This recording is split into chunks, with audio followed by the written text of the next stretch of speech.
Hi everybody, it's Paula Rojas, Managing Director of Synergy Resource Capital, and welcome to the weekly by Synergy. 5-minute musings on the markets, current trends, and events. From our opinions, observations, analysis, and news commentary, just a few lines or minutes if you catch this on video to get you started every week. Let's go! This week's commentary relates to emerging markets and the race for yields. As interest rates remain low in the developed world, with some countries such as Japan still submerged in negative territory and inflation rising, investors are desperately seeking yield.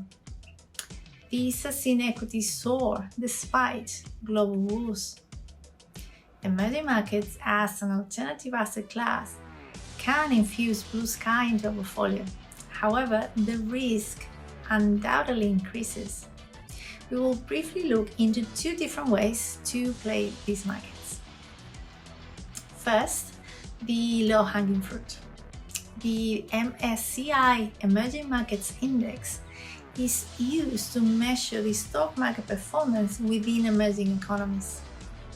The index was established in 1988, including 10 countries, with a weight of about 0.9%. in the All-Country World Index. Currently, it captures 26 countries and has a weight of 12%, with more than 1,300 large and mid-cap securities.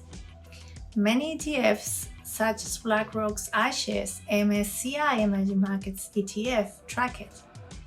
Secondly, and with a different perspective, the equalizing effect that the pandemic has had in terms of where companies are based and employees live built a bridge for founders from different parts of the world.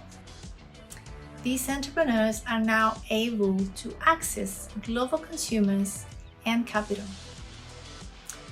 Three interesting stories to keep an eye on in this arena are: first, startups similar to the already successful Rappi, originally from Colombia, terribly popular in South America as a flexible courier of sorts, and recently raised over $1 billion from SoftBank.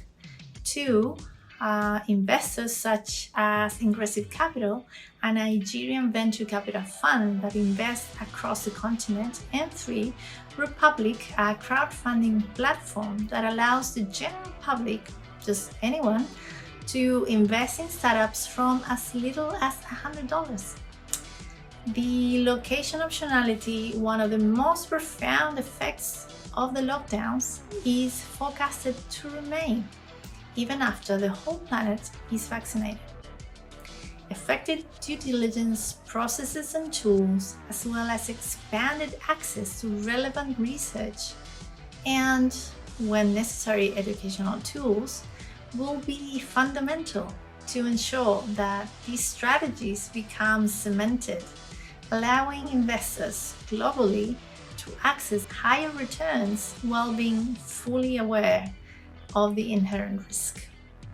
Challenging, no doubt, but massive opportunities could be unlocked. And that is it for today. See you next week. Bye.